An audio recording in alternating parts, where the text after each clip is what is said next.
Një dallim e beni ju tani se kanë frikë nga ty vërtet, në pjesë e mirë njerëzish kanë frikë. Po ju pjesë e mirë e njerëzve, o burr.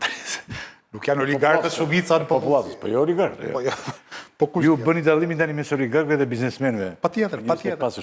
Siç me kjo. Patjetër. Se ja ta them, themi tjetër.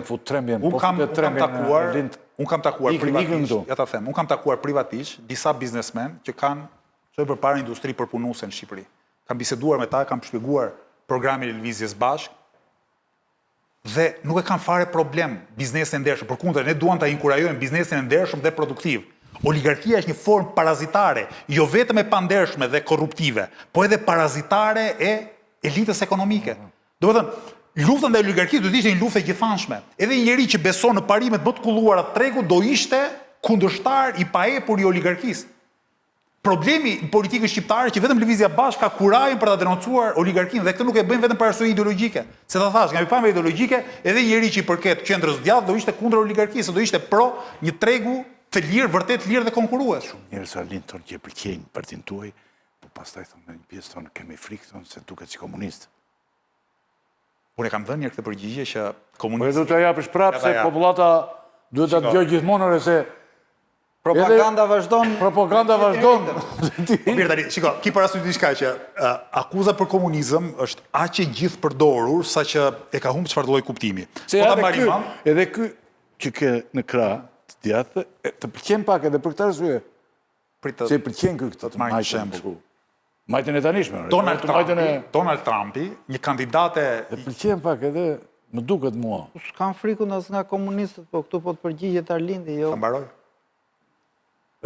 Donald Trumpi akuzonte për komuniste Kamala Harrisi. Kamala Harrisi një centriste e lodhur... Ora i gjithë fushata e vetë u ndërtua mbi parimin Kamala Harris do ndërtoj Bashkimin Sovjetik në Amerikë. Një çmenduri e paparë, po kupton?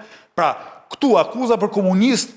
Ore, Edi Rama ja thot Sali Berishës, Sali Berisha ja thot Edi Rama. Pra, është një plumë që a gjyn gjithëve.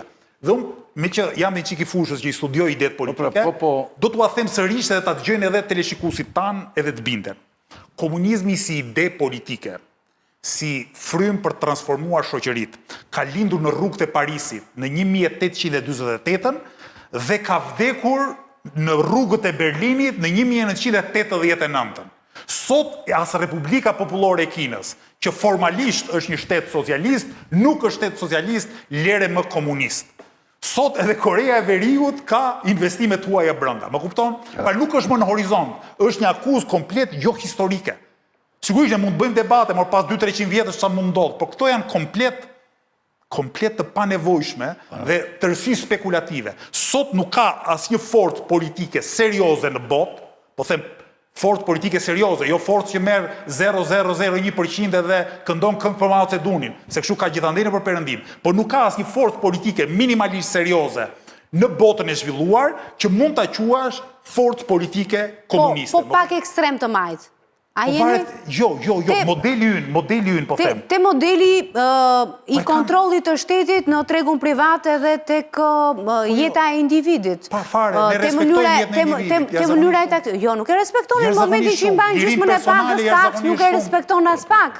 Se ti thua ti që je më i mirë, i thua ti, dhe që paguesh më shumë, sepse baza e modelit të demokracisë bazohet e meritokracia, ai që është më i miri do paguhet më shumë, ti do ta kesh pagën relativisht njësoj me atë që është më pak i aftë dhe që ka mësuar më pak, dhe pastaj ku është konkurenca këtu e individit që të nxisin idetë e reja, prodhimtarin, produktivitetin e punës edhe gjitha këto, se se kuptoj.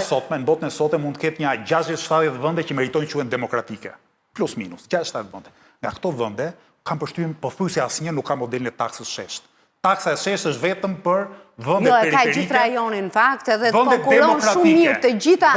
As edhe Bashkurat Amerikës, po tani sistem demokratik quhemi të gjithë, pavarësisht as Hollanda, as Franca, as Spanja, pra vendet më demokratike. Historikisht më demokratike kanë këtë model taksimi që propozojmë ne. Vende që e respektojnë më shumë. Spanja e ka të sheshtën. Spanja qeveriset nga Partia Socialiste Spanjolle dhe Podemos, si e pas ka të sheshtën Spanja. Më kupton, asnjë vend, u asiguroj, asnjë vend i përparuar i demokracive të vjetra perëndimore. S'po flas për Gjeorgjin apo në një vend fandaksur Marjen e Zi. se këto janë vende si puna jonë. Asnjë vend i përparuar flasim për vende të zhvilluara. Nuk ka modelin e taksës shesht. Po flasim për vende të zhvilluara që nuk e kanë problemin formalitetin. Dhe ti konkuron me rajonet. Taksa e shesh, taksa progresive, nuk kërë cënim i lirisë personale. Është në fosh gjithve tjetër. Arlind. Po është tjetër gjë pra. Po pse mo ti do të ndryshosh vetëm ti do dash dhe do të rregullosh gjithë po që kemi këtu ne. Se ti thua bashkë me shumë hyj në koalicion, nuk hyj as në koalicion. Ato të sqaroj një gjë se aty progresiviteti dhe në SBA dhe në këto vendet e tjera, matet me se bëhet në fund të vitit deklarata vjetore ku paguajnë të gjitha taksat, nuk ta mbajnë tatimin çdo muaj siç ta mban Shqipëria. Të gjitha vendet e zhvilluara. Llogaria të ardhura familjare. Dhe atje ti shkon dhe thua sa ke shpenzuar për fëmijët në arsim për të gjitha këto, të zbriten ato dhe nëse ke kaluar një vlerë të caktuar, aty ato është 45% ose 50% edhe të gjitha këto. Nuk është ti që merr pagën, siç e ke ti në program, do jesh njësoj si unë me Yllin, për shembull që Ylli ka gjithë këto vite në punë. Si mund të jemi njësoj? Ose mund t'jetë dikush më i mirë se unë, se duhet marrim të njëjtën pagë. Taksa e shesh do të thotë që ti punëtorit, pastrueses, taksistit e kështu me radhë, ti marrë shumë më tepër nga që merr sot. Jo, Ylli do marrë dhe pension të lartë me Arlindin edhe Ylli do paguaj më shumë taksa, kjo është e sigurt. Po pra. U preve këtu tani ti, po këta kam thënë gjithmonë këtë gjë. Aty ka personalisht ai. Unë ore mos e kemi gatim që po të ndihmojmë ty, vetë bere se më the një fjalë. Dëgjoj. Më the një fjalë më tash. Poluan me zjarrin, poluan me zjarrin. Mua më kanë emëruar që poluan me zjarrin. $100 në vit e ke për ta konkretizuar. Ne të mediave jemi shumë se ne dim sa janë rrogë. Qartë. Dhe rrogat mbi 5.000 euro në media janë të gjitha rrogat pa merituar. Po, ja ta shpjegoj pse. Sepse në sistemin mediatik pothuajse 95% televizioneve nuk janë rentabël. Pra, derisa televizionet nuk janë rentabël, rrogat janë të pamerituara. Dhe ti në një ditë të ardhshme në një botë më të mirë, nuk do i fusësh në burg këta që kanë marrë nga 5.000 euro, por ama do tentosh të rivësh një drejtësi shoqërore që ai të paguaj pak më shumë se e ka marrë në mënyrë të pamerituar. Kjo është duhet menduar rishpërndarja e një shoqërie që ka funksionuar në mënyrë të padrejtë. Sa e drejtë është ai që ka marrë pagën e lartë në mënyrë të merituar? Jo anglezi që ka emrin në cari media si quhet Murdoch. Robert Murdochu,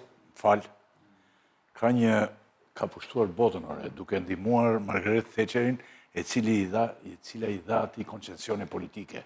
E la të bënte çfarë të donte, kështu ka qenë bota Arlind, se po t'jetë kështu si thua ti, ka qenë sheshtë, nuk është e tillë, është shumë e rumbullakët.